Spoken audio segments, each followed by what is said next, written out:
All right, everyone. How are things? It's Damien, John, and Shane here. We are back to you again this week, and we are going to take more of a focus on recovery nutrition. So we're going to start moving into nutrition conversation and just the importance of recovery, some strategies around it, possibly touch on some mistakes or myths that surround recovery, and just some of the important things that really do need to be kept in mind when taking your recovery in as an important part of your overall training. So yeah, so the first thing I really want to know is there a window? Like, how long have I to recover? Like, if it's straight after training or straight after a match, do I have 20 minutes? Do I need to get food into me before the shower? Or do I need to be worried there, or can we be a little bit more relaxed about that?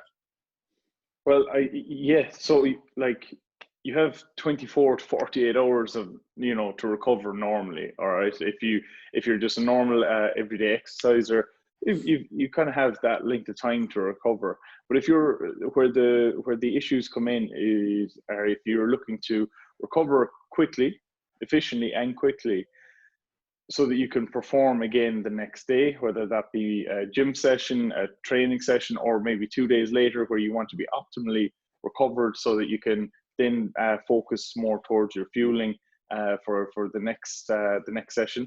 That's where that window conversation is something that needs to be given a little bit more focus. So normally, you will come across people who will really struggle. Like we've discussed before, that people will try to really rush that recovery window from the moment they get off the field, the moment they get out of the gym, or possibly even before it, that they're beginning their recovery. You kind of have, you don't have to be so particular with that. Somewhere between 60 and 90 minutes. If you're, if you're in that area, or even actually, to be honest, anywhere in the first 60 to 90 minutes, if you're in that window, and you're getting in a good quality complex carbohydrate source, and you're getting in a good quality protein source in that time, then you should be getting that recovery process going there in that time frame. But that's getting the process started. You don't need to rush it, as I was saying. You don't need to be, the moment you get off the field, you need to be getting things on board. But that's the general timeline that I would be advising people to really, in that 60 to 90 minutes to get stuff on board. How about you, Shane? Yeah, that 60 to 90-minute thing is it's almost like a marketing ploy, kind of, at this stage. I think we've nearly been fed into it the last 5-10 years is kind of within that 30 minutes, someone throws your protein shaker off at the gym after a session, you want to get that protein shake in straight away, when like arguably protein's the least important to get in that kind of straight away. If you are paying attention to that say window, that 60 to 90 minutes, I'd argue carbohydrates and water would be the most important things you're trying to get in, whereas protein is definitely something you can look at much more in a like 24 to 48 hour window. But again, time sensitive wise, there's probably slight benefits to getting it in straight away after, but it's kind of that last 1% to 2%. Whereas if you're focusing on that 24 to 48 hour window, that's when you want to make sure that kind of all elements of your recovery. And even saying that if you do eat straight away, so immediately after that meal, you get your meal in, you're like, right, that's completely covered. I'm going to be recovered. I'm going to be straight away good to go again. That's still not the case. Like even if you do eat straight away after, you're still going to have to worry about those next 24 hours. Like you're still going to have to pay attention to your nutrition. Even if you eat straight away after training, that doesn't necessarily mean you don't have to eat another meal again to get your recovery, depending on when that session is. So it's not just those 20 minutes and then you have to do nothing else for recovery for the rest of the day or the rest of the week. Okay, so let's take it back to our 60 to 90 minutes and say, while it may not be imperative that your training session hasn't been wasted if you don't eat in that time, but it's probably a good practice to be in. What are some of the kind of, we mentioned there, good quality protein and complex carbohydrates, but let's break that down to real foods. What's something handy you can have after the gym, after training, sitting in the car, or if it's a home workout, what's something you can have ready on the plate or in a mug or in a big glass ready to go straight away? I think for convenience, the Avonmore protein milks, and a banana tends to be one of the handiest for a lot of people because it's just easy to leave in the gym bag. It's in a nice carton already. The banana comes in its own wrapper. That's nice and biodegradable afterwards. I know if I'm going for a long cycle or a long run, I'll generally come home and try and make a smoothie straight away. What I put into that smoothie will depend on how long or how hard the run or cycle was.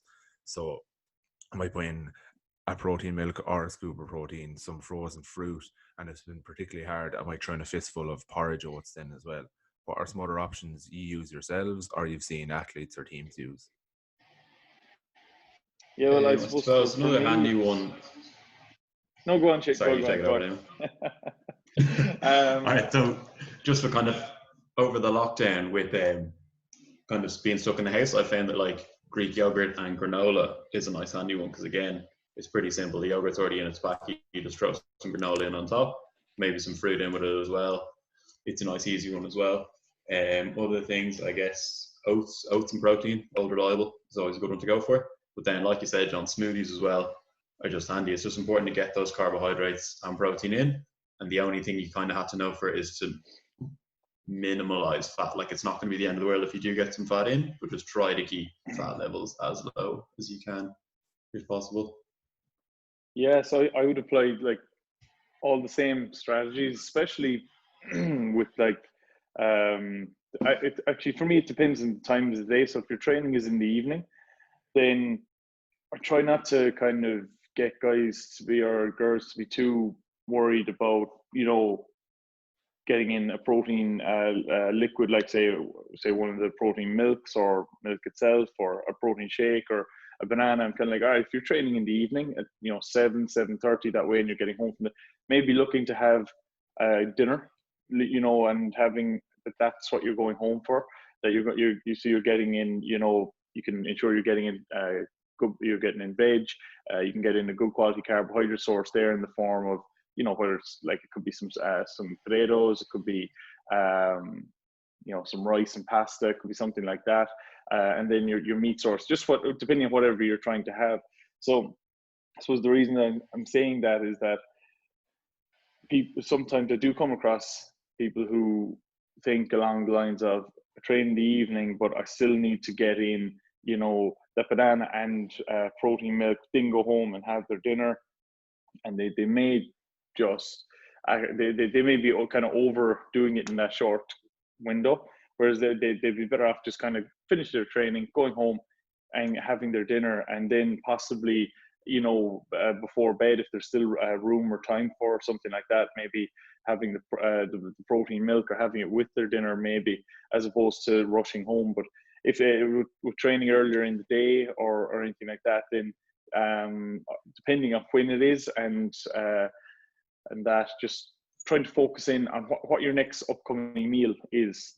And if there isn't going to be a next upcoming meal for quite a while, then yeah, going down the line of Greek yogurt with some granola on top is fantastic. It's a very easy and quick one to do. Your banana with your protein milk or milk itself is another great one to do. But it for me, it just depends on when the training is, when you actually are exercising, and then looking at what the next meal to that can be. So it just kind of depends. We would have seen that protein tends to get the majority of the kind of importance or perceived importance directly after a gym. And we mentioned there that realistically carbohydrate and just fluid hydration in general is probably more important. Why is that? And maybe why have we been fooled a little bit to think that protein is the key above carbohydrate? There's probably a multitude of factors at play there. A lot of it might have to do with just research, but marketing a protein as a product, it certainly plays a part in that. But it just comes down to, I reckon it does come down to the fact that when we exercise, we break down muscle fiber, consuming sufficient levels of protein that spike our leucine levels, bring about muscle protein synthesis, which rebuilds and repairs broken down muscle, and prepares it for future exercise and future training. So and bring about that adaptation to the training that you've just completed. So from that perspective, it has become the focal point. And yeah, for me anyway, that I feel that may be the case, and you lads may have a different view on where that has come from, but it does kind of come back to the fact that it can be viewed as a supplement, or it is viewed as a supplement. And when people hear protein, they think supplement as opposed to food. It tends not to be as easy to promote carbohydrate. When you think carbohydrate, you think food, and that from a sports perspective or an exercise perspective, that kind of can often be looked upon as secondary to your sports recovery. That's my view on why that is the case, and why that is so common. But have you guys anything on that? Yeah, I kind of tend to agree. Like, unfortunately, sports nutrition as a whole tends to be geared towards the average gym goer, like the intense bodybuilder, rather than field-based sports or 90% of other sports. So if from a bodybuilding point of view, muscle growth is the goal, protein helps with muscle growth, ergo try and get as much protein in. So again, it's a very simplified view, but it's what the nutrition kind of market seems to go for. And it's what, like, it'd be very difficult to get 100 lads around the country to buy into, oh, get your carbohydrates for recovery, whereas it's very easy to get them to buy, get your protein, you'll get bigger. So it's kind of geared toward that thing. So it's unfortunately the sports nutrition side of things, we have to kind of delve into it and make it more accessible. So we have to come in with the knowledge to break it down as more applicable to each sport. Whereas on the mass market, the people are seeing every day, unfortunately, it's kind of very much geared towards a bodybuilding style approach, even if you are going to be a field-based athlete. I think one of the important things to remember about protein is that it's so slow to digest anyway, that realistically we need to be conscious of spreading, like, it's the overall amount of protein you take in that makes a difference to your recovery, and having that evenly spread across the day is going to be far more important than that one portion directly after exercise. Now, it could be quite a while since you've eaten, particularly if you don't like eating too close to exercise anyway. So it may be worth having a portion directly after exercise then anyway. But realistically, it's making sure you're eating enough in general as opposed to that one portion directly after you exercise. Just then, in terms of, I suppose, related to it, and maybe setting yourself up earlier in the day to help you recover after training, what are some steps we can put in there in terms of eating enough in lunch earlier that day, if we're evening training, or maybe a meal the night before if we're morning training?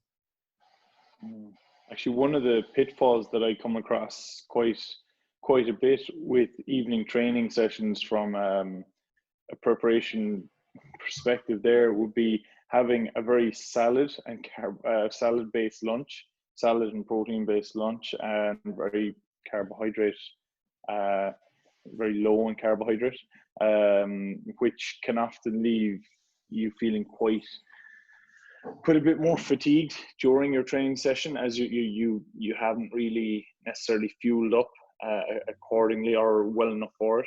But another area that does tend to come into it as an issue for pre-training perspective, it will be more on the hydration side of things, and the lack of water going on board. That mixed with possibly caffeine inside close to training. So an under intake of carbohydrate for people who may be trying to manage body composition, an under intake of water throughout the day, followed up with caffeine late in the evening. So there's some of the big things that tend to pop up as what I consider to be mistakes that are regularly there in a lot of GAA athletes, especially, but I see it in rugby as well.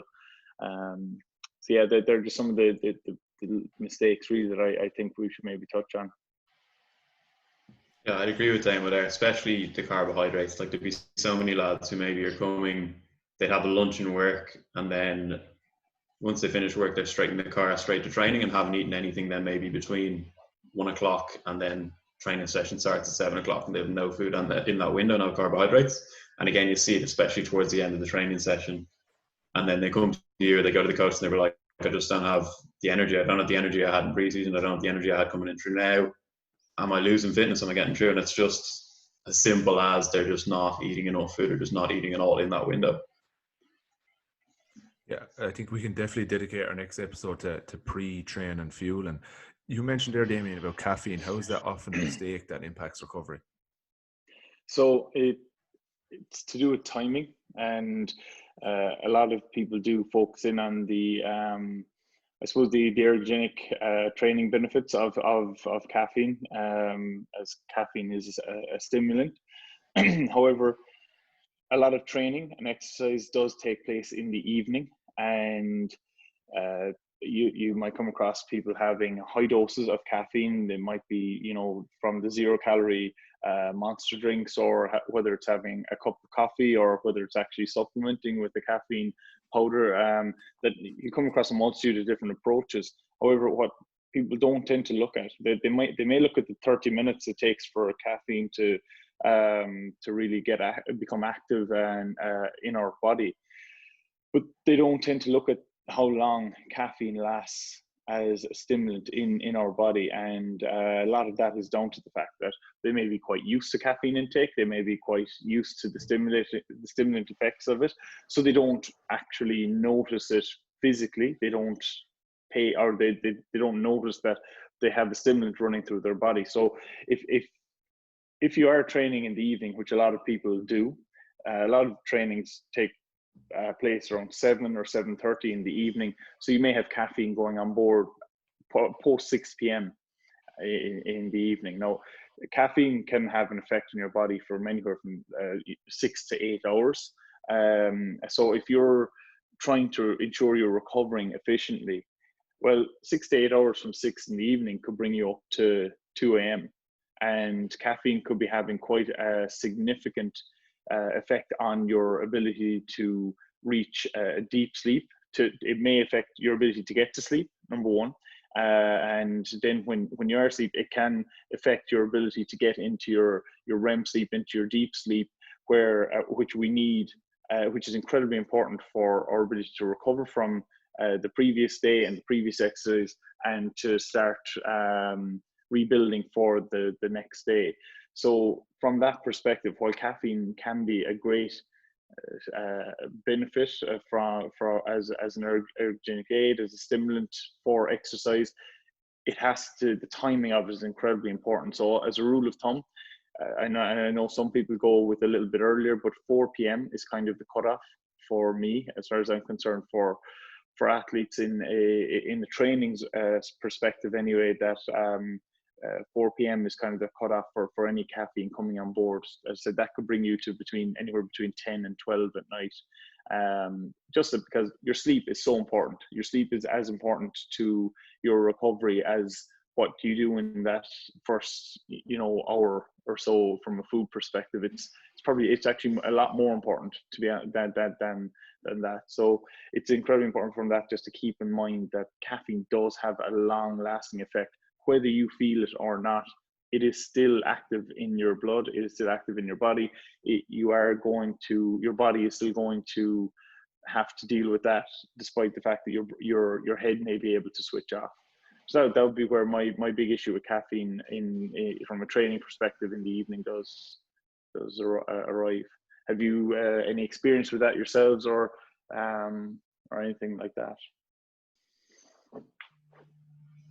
Yes, that's a good point, Damo. So caffeine's, obviously it is a great ergonomic effect. It's really beneficial for training, but a lot of the time it's worth weighing up, especially if you're training very late in the evening. So if your training sessions are 8, 9 o'clock, it's worth weighing up if that benefit in training is going to be worth what you lose on the recovery front. So as we said, like, sleep is probably the number one thing to do with your recovery. So if that caffeine is going to affect your sleep, is it worth doing, especially for training during the week? Is it worth maybe saving your caffeine for game days or weekend training sessions when you can get that full effect and it won't negatively affect your recovery time? So again, there'll be so many people, and kind of like you said, there's so many people who have it, they maybe feel it after 30 minutes and then they'll stop feeling it, but that doesn't mean that it's not negatively affecting their sleep. So that's going to be in their system for those 8 hours, whether they feel it or not. So it's something that's so important to factor in. and it's something that's kind of hard enough to get across to people when you're talking to them, because they want, like, everyone always wants to be at their best for every single training session, which is understandable, but sometimes less is more. So having that slight, maybe feeling training that little bit more on a Tuesday night or a Thursday night, but being able to recover properly in the long term is going to be much more beneficial for performance.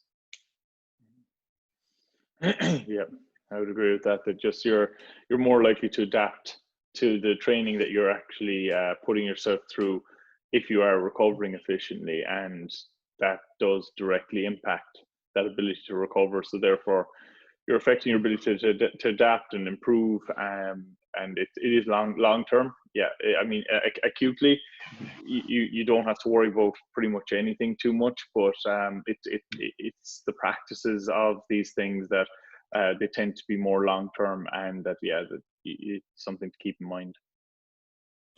Solid recovery is going to put you in a better position going into the next training session than a caffeine tablet or a caffeine supplement 20 minutes beforehand. Just on mentioning earlier some of the pre-training snacks. Now, my go-to is generally to have more protein milk. Is there a difference between any of those milks, or between having a milk versus a shake made with milk, made with water? What's the difference there? Is there a difference? Like if we go normal milk, protein gold, whatever it may be?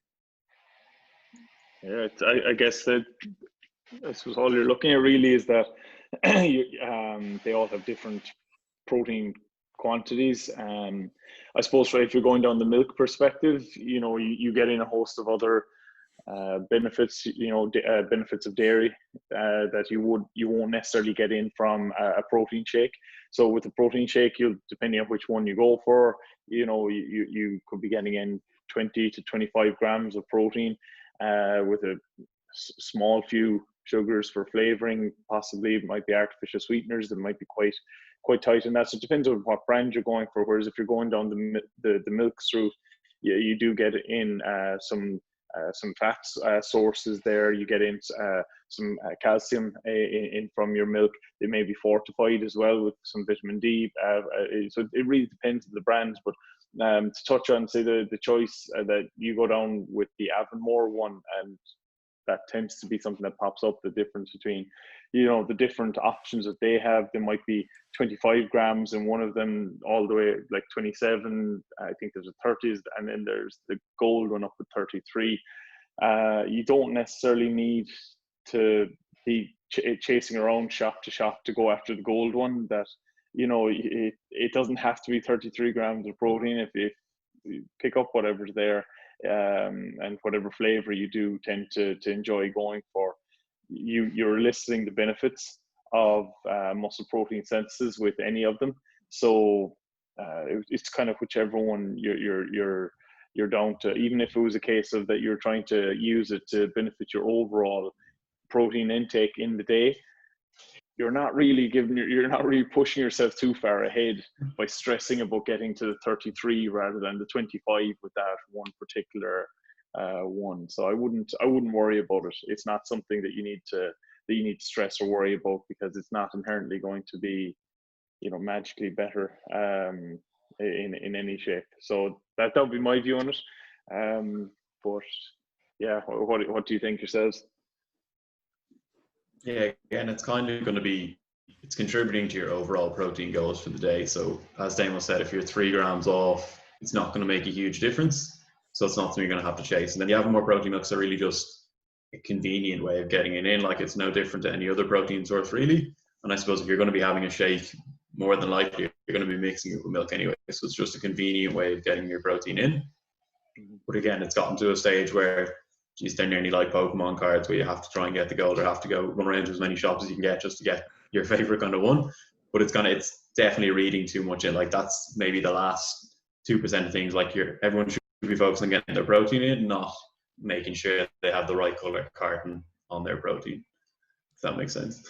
Yeah, I think as well, it's worth remembering that protein for recovery is about the overall amount in a day. So for an example, if you're an 80 kg GAA player, it's looking to reach 140, 150 grams a day, and making sure you're hitting that before you obsess over whether you get 27 versus 33 straight after training. And realistically, that difference between 27 and 33 isn't going to make much of a difference to your overall intake. It's what you're having for breakfast, lunch, pre-train, snack, maybe another meal after train, whatever like that. In terms of normal milk then as well, it seems to nearly be gone like no one to go near normal milk straight after training. Main reason that the protein milks are used a little bit more now is because they're so much lower in fat. If you're a player who struggles to get in enough calories or struggles to eat enough or is looking to put on weight, normal milk is going to be fairly excellent there because it does have the extra calories and does have the extra fat. And if you're looking to put on weight, liquid calories are about the best ones you can try and take in there as well. So I think another benefit of protein milk is that it's also going to give you that extra hydration that you wouldn't get from if you're just having, you know, a meal, whether it be like rice, pasta, whatever that way. Just it'll be one of the last things we'll touch on now here, but what is some of the importance of hydration for recovery then? Hydration is nearly the one they should be touching on straight away. So you talked about that window before. It's not really necessary for carbohydrates and protein, even though they're the ones kind of pushed into that window. I'd say the most important thing is rehydrating as quick as possible afterwards. So if you think about it, during a training session, you're sweating so much and you're working so hard, that rehydration is what you need to come through straight away. So usually general kind of guidelines we give people is to replenish about 150% of what they've lost through body weight. So for example, if you've lost 2 kilos during a training session, which is all sweat coming out, try to drink 3 liters of water. Again, it's obviously, well, it's easy enough actually to weigh yourself after every training session. I was going to say we don't expect everyone to do, but it's not actually a huge ask thinking about it. But again, that's the kind of general goals. But after, if you do it once or twice, you'll have a rough idea of what you lose during a game or how much you sweat. And it's just trying to replenish that as quick as possible. Because hydration is going to be so important. And again, it's an easy enough thing to keep track of as well. So an easy test is when you go to the bathroom, if you just check the color of your pee, the lighter it is, the more hydrated you are. So if it's that really dark yellowy color, almost on brown, that means you're very dehydrated. So a lot of lads will come off the pitch in that kind of state. So it's important to try and get them hydrated as quick as possible coming through. And for hydrating, will you go straight with water or will you look to add anything else to that water, any other type of liquids? Water, I suppose we definitely have water on hand. Also, I'd probably like to get, especially after a match where it's very highly intense, I'd like to get them some electrolytes and kind of salt especially, but mainly water would still be kind of the main one coming through. There'd be salt and there'd be obviously Lucozade and different isotonic drinks as well, but I'd still say water is key when it comes through, especially initially, just to try and get them hydrated as soon as possible.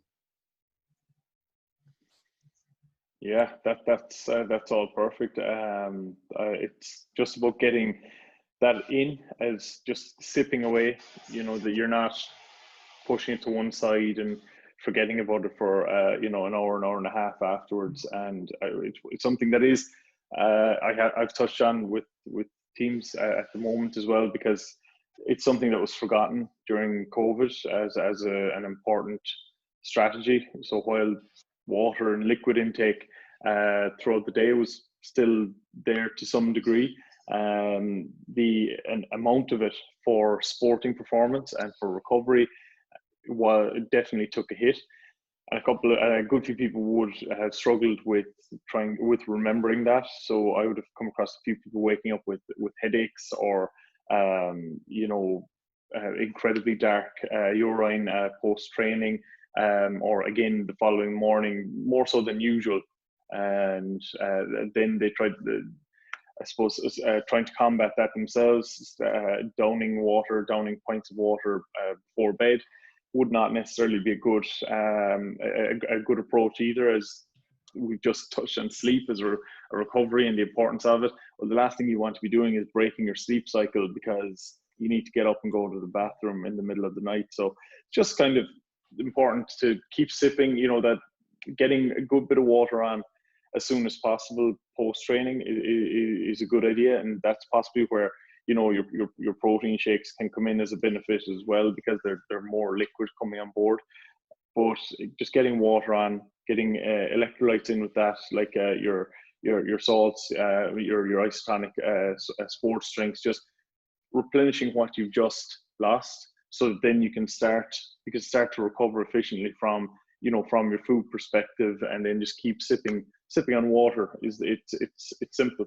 it doesn't have to be anything overcomplicated. It doesn't have to be any kind of a special drink of any kind. Just sipping on water throughout the rest of the night, and just continuing that when you get up again the next morning. I do advise guys to start off their morning with a pint of water first thing before they kind of go off doing anything else. Just there, once they get up, making breakfast, whatever it may be, that they get water in on board straight away, and they kickstart their next day with that. That's that's kind of my approach on that. So it's basically pretty much the same as Shane. It's worth It's bearing so in mind as well important to that get it like sorry, Shane. as a lifestyle. So it's so important to get it like as a lifestyle, like Damo said there, almost have people constantly sipping away at it. Because you mentioned there, if you get kind of a liquid source in straight away for recovery, I don't like to encourage or to tell the people I'm training that too much, because people will almost take it as, all right, cool, so I had one drink after, I had a protein shake after training, that's hydration covered for the day, and then don't drink again. Like, it's so important to tell people they always have to be hydrating, and it's a constant thing. I'd love to have everyone just have a water bottle on hand kind of all the time, because it's something that you do have to be taking away at, and it's something you have to ingrain in people. It's a lifestyle to make sure that everyone is rehydrating as much as possible. So it's something I have to encourage all the time. It's worth bearing in mind as well when we mention looking at the colour of your pee, that if anyone is taking a vitamin C supplement, the little effervescent, the dissolvable ones, they can alter the colour a little bit. So just be mindful of that if you are taking one. To wrap And up the then, multivitamin actually, and that as well, John. Multivitamin 2 can quite darken your pee, so just keep that in mind, as our body can only, and I'm not going to open this up, but just that our body can only absorb a certain amount, and so not to be stressing too much about that. If you're taking one of those vitamin C tablets, or if you're taking multivitamin and your pee is quite dark, then that's a different. I would advise to monitor what your intake is like in a different manner, maybe by the amount that you're actually drinking rather than what's coming out. So just I just thought I'd mention that. So just to wrap up then, we'll go through a couple of simple handy options you can have for directly after training, or some go-to meals we tend to have ourselves when we come home from training, gym, whatever like that. So for ease of use and ease of carrying it, the protein milk with your banana. I know we used to be encouraged to bring a chicken sandwich with us and a yop. Can you still get yops even? Make a smoothie maybe just before you go to train, and drop an extra ice cube or two into it and bring that up, give it a shake when you have it. In that smoothie, then you can add in, you can just make it with milk and fruit, you can make it with whey protein, add whatever fruit you like. Easy there is I find anyway, is to get a banana, peel it, chop it up, and that doubles over as your ice cubes and your flavouring for it. Same if you're using any frozen fruit. You can also, handy and sake, is a wrap, and wrap that in tin foil or cling film or whatever like that. Put in your chicken, whatever veg you like into those as well, and whatever go-to options you have yourselves then. Kind of I leave food choice down to the individual, but like Shane touched on earlier, it's just maybe not harping on about it too much, but just ensuring that it's a moderate to low fat option, and you're just good quality whole grain carbohydrates, like your complex carbohydrates there. So it might be your whole grain pastas. Some people love to have pasta post training. Your your rices, anything like that, or like the banana, and to kickstart going, the banana and possibly the protein milk. That can be a fantastic one, especially if you find that you have a drive post training, that you're not 5 minutes from home, that you might have and you may have 45 minutes, an hour, depending on where you are. You might have quite a trek, so something like that can be very handy just to have with you. Other than that, then I kind of just leave it down to player preference, individual preference on what you're looking for, but just trying to keep fat under control to some degree, and then push carbohydrate and a good quality lean protein source if possible. So your chicken breasts, your turkey breasts, these type things. Including your. I am trying to get a lot more veg protein into guys as well.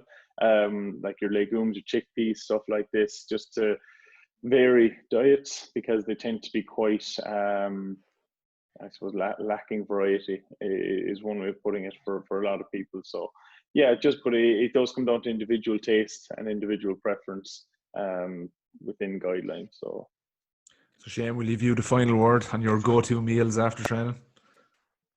Yeah, well, my go-to meal isn't very exciting. It's usually still just oats and protein, so bodybuilding staple, unfortunately. But it's, I suppose, this like kind of like mini preseason we have now is when I'd encourage everyone to play around with it, because it's kind of finding, like Damo said, it's down to the individual, but it's finding what works for you. Like some guys don't want a huge heavy meal after training. Some guys would like to just be able to throw back a shake. Some guys love a dinner. But this is when you have an opportunity to play around with it a bit and see what suits you best. Then coming into championship, coming into the guts of the season, you have this stuff down to a fine art. You know exactly what works for you.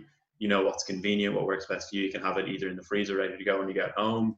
Dinner's ready, you can have it in the car waiting. So just encourage people to play around with it a bit and find, just again, following those loose guidelines, trying to get nice solid carbohydrate, lean protein, and keep those fats at a minimum. But again, playing around, finding what works best for you, and water, making sure lots of water after training. Yeah, that'd be my go-to. Great stuff. Well done, guys.